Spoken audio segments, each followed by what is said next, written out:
Okay, tonight we're wrapping up Hebrews 11. We've talked about it for 8 weeks now, and we've been talking about faith. And when we started, we talked about how faith is a verb, which means it's demonstrated in our lives.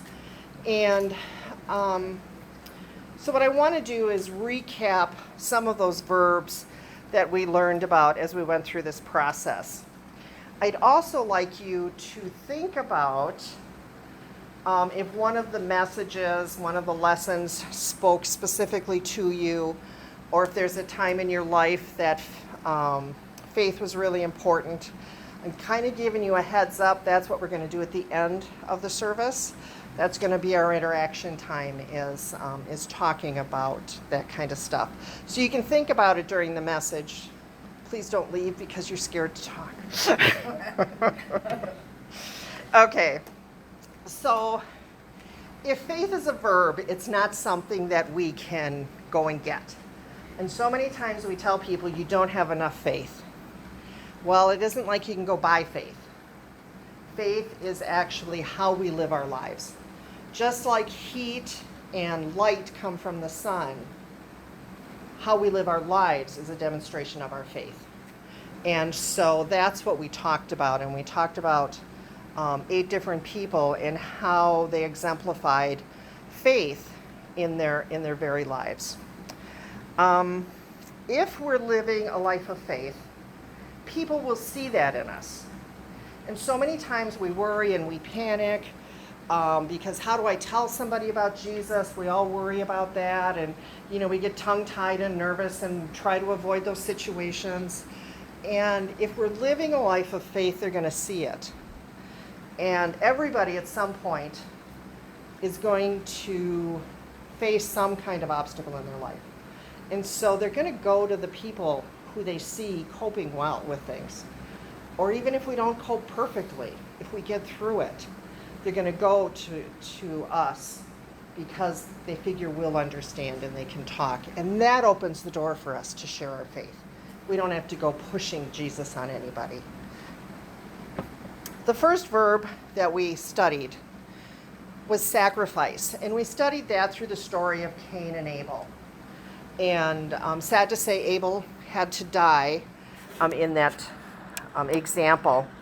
But there really seemed to be a lot of confusion that week when we talked about faith being sacrifice. I think a lot of people were thinking that, like when people give up chocolate for Lent, that's sacrifice. Some of us may feel that way more than others, but I think a better example would be the people who give up television or social media for a period of time. And then they take that time and they spend it with God and draw closer to God. Or they try to find God's direction for them in some part of their lives or something. That was the kind of sacrifice that we were talking about. Giving something up to be closer to God. And that's just one example. There's a lot of ways that we can sacrifice. It could include sacrificing some of our wants in life and tithe some of our money to God and give back to Him. And there's a lot of ways that we can sacrifice. Then we moved on to the story of Enoch, and we talked about walking with God and how important that is in our lives. And that can be devotion time with God, prayer time, any kind of time that we spend with Him. Adam and Enoch literally walked with God on the earth. And we talked about how amazing that must have been. And I can't imagine what that was like to feel that presence on a regular basis like they did. I've had moments in my life, and it's my fault that they aren't more frequent. But that's the kind of time we should desire to have with our God. And it can change over time. I found, believe it or not, I found journals from about 30 years ago this weekend, and I was reading through them. And in there I was reading how I needed to carve out time because my life had changed. Now I had 3 children and a husband who worked swing shift, and I needed to carve that time out and figure out when the best time for me was to be with God, because with all of that going on, I really needed to have God in my day-to-day life. And so I did that. It was 5 a.m. was the time. So, and I'm an early riser, so it wasn't a problem for me. But it was before the children got up. It was the one time during the day that I didn't have to worry about my husband. He was either sleeping or he was at work, so I wasn't going to be interrupted. Today, all these years later, I wake up when I get up. I let the cobwebs clear. I let my eyes focus. I still spend that time with God, but it's at a different time of the day, and it's okay, as long as I continue to find that time for God. And at 5 a.m, I don't think I would get as much out of my devotions and prayer time as I do later. I'm just older and groggier in the morning than I used to be. That was one thing I read too. Boy, I had a lot of energy in my youth. So what we need to do is figure out what works for us and how we can spend time with God and have that intimate time. You know, we talk about how marriages and friendships need to be worked on and how we need to be intentional in spending time. We talk about date nights between husbands and wives. It's the same with God. It's exactly the same with God. We need to create that intimacy. Then we talked about Noah and Abraham. And what we learned from those two was obedience. Those men had obedient faith.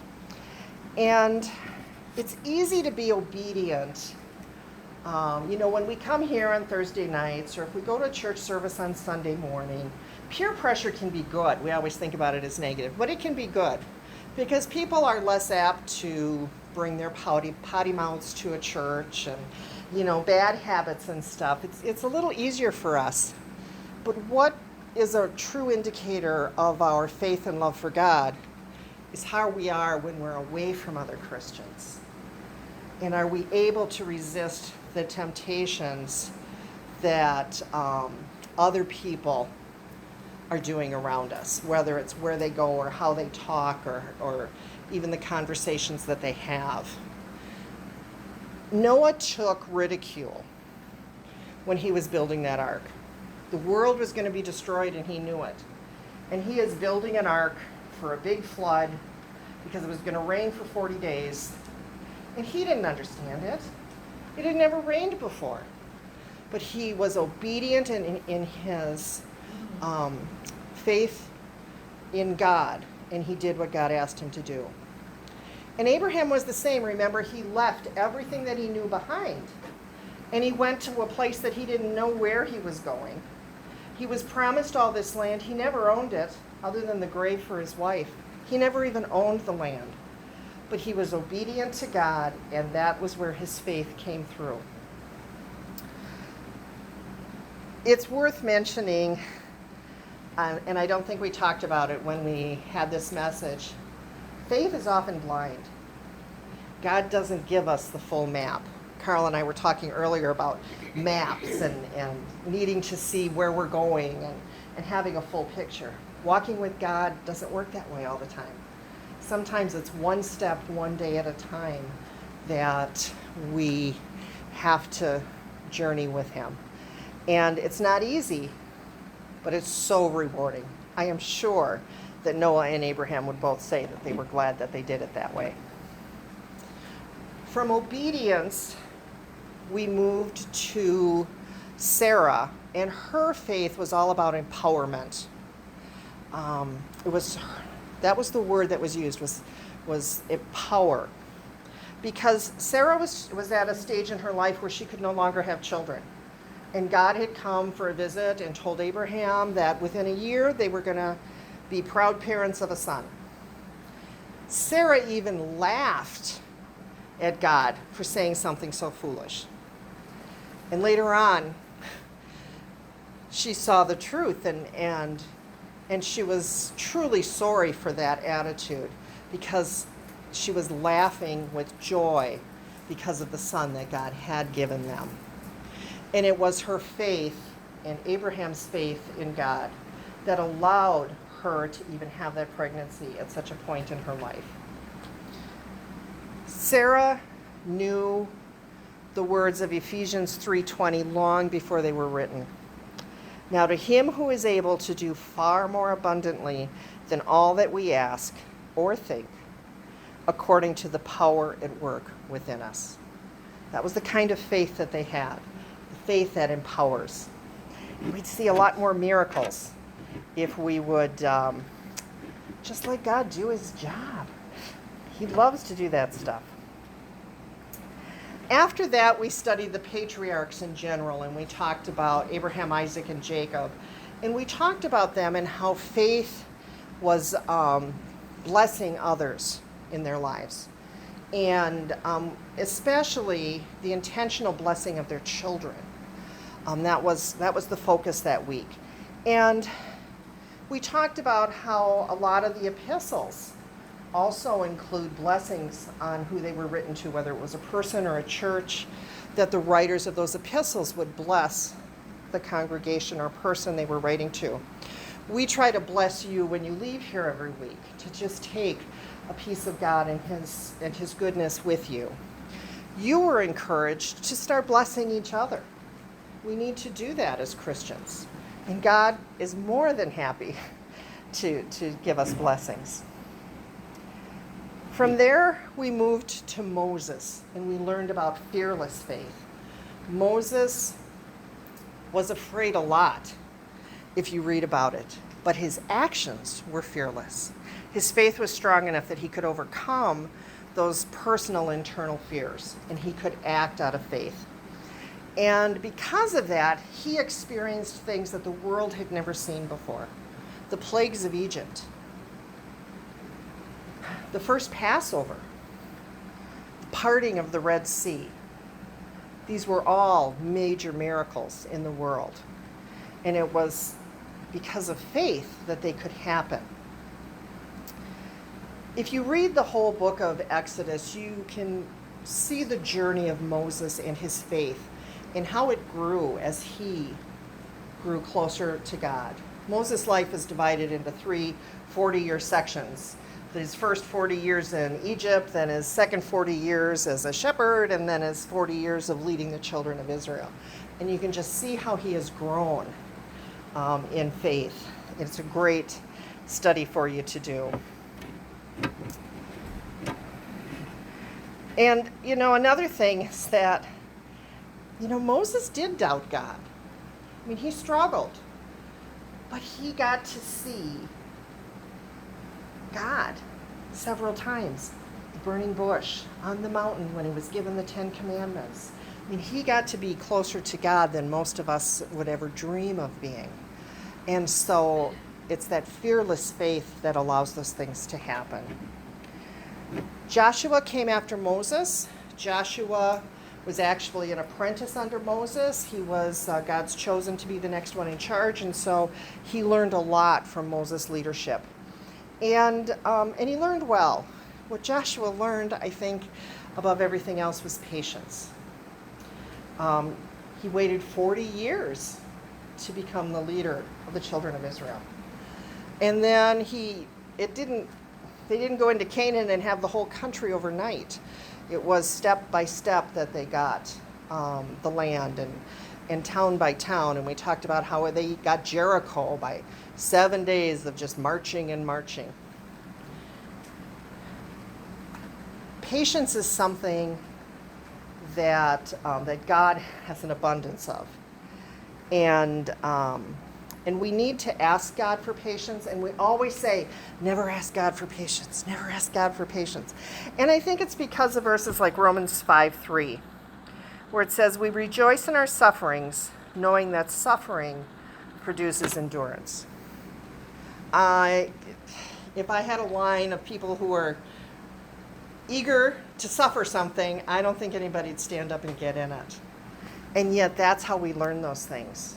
And if we're going to be like God, then we need to learn to be patient. Because think how patient God is with all of us. Or at least with me. I can speak for myself. I think about the times that I've made the same mistake over and over, and I have to come back to God and ask for forgiveness and help to overcome whatever it is I'm doing wrong. Or the times that I've lost that first love, that real strong, I'll do anything for you, God, I can't get enough of you, God, all of that kind of stuff. And I lose that, and I have to search and dig deep and find it again. He's always there. It's me that kind of wanders down the wrong path. And then there's times that, I've backslidden a little, and I actually come crawling back like the prodigal son. I mean, I can, give you times in my life that has happened as well. And just think how long God waits for some people to even cry out to him and become Christians. God is a God of much, much patience. So I think for us to suffer a little, to gain a little more, is nothing compared to what he has shown to each one of us. Then last week we wrapped it up with Rahab, and we talked about how her faith was courageous. With faith, we can do things that we probably would never dream of doing. And faith can open those doors to opportunities that we never expected. And I think that's what happened with Rahab. Here's Rahab. She believes in the God of Israel. She's living in this town that's bad enough that after God conquers it, he kills everybody in the town. So here's this lonely believer, and God opens the door for her. And because she acts out of courage, because she welcomes the spies in, because she is willing to take a chance against, the soldiers when they come looking for him and all of that kind of stuff, her life is spared, and the lives of her family are spared. It was probably tough for her in a man's world, but she was faithful, and God rewarded that faith. And that's something we did not necessarily talk about, is that when we live a life of faith, God blesses it. God rewards it. So even though Abel died, God gave Adam and Eve another son to carry on that lineage that had been meant for Abel. And Enoch, he got to leave this world without the pain of death. He just got to be in the presence of God all the time. Noah and his family survived a devastation that wiped out the entire planet. And the patriarchs, the blessings that they gave those children, became prophecies for generations to come. Joshua led the children of Israel into the land that had been promised to Abraham almost 500 years earlier. And he got to see that promise fulfilled. How amazing that must have been to see something like that happen. And Rahab, not only was her and her family's lives spared, but according to some, she became part of the lineage of Jesus Christ himself, a Gentile woman of questionable reputation. No one would expect that kind of a blessing or reward. And that's one of the few names, female names, that's mentioned in the lineage of Christ. So, what's in it for me? Everybody thinks that today. What's in it for me today? So I'll tell you. First of all, salvation comes out of our faith. Ephesians 2:8-9 tells us that. For by grace you've been saved through faith. And this is not your own doing, it's the gift of God, not a result of works, so that no one may boast. Our very salvation, our very ticket into heaven, comes out of faith. Faith answers our prayers. Matthew 21:22, and whatever you ask in prayer, you will receive if you have faith. And we have power in prayer. Mark 11:23, truly I say to you, whoever says to this mountain, be taken up and thrown into the sea, and does not doubt in his heart, but believes that what he says will come to pass. It will be done for him. Faith is powerful if we treat it the right way. I want to close by looking at 1 Peter 1, 8 and 9. And that's on page 1116 in your Bibles. And while you're turning there, I'm going to read Hebrews 11:1 again, because this was how we started the series. Hebrews 11:1 says, "Now faith is the assurance of things hoped for, the conviction of things not seen." Peter says, and again this is starting with verse 8, "Though you have not seen him, you love him.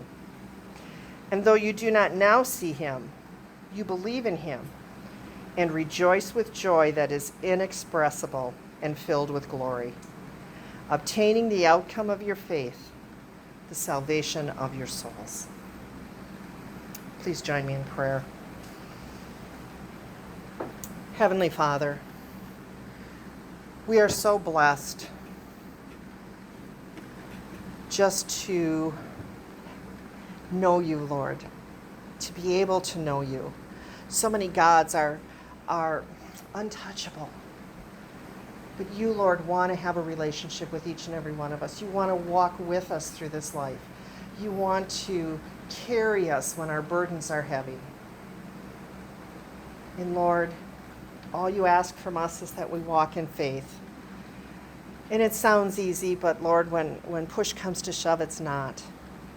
And I just ask, Lord, that you would give everyone the strength that they need when they face those times in their life. And Lord, that walking with you would be as regular as it was with Enoch. And Lord, I pray for you to be a part of the rest of our evening. In your holy name I pray. Amen.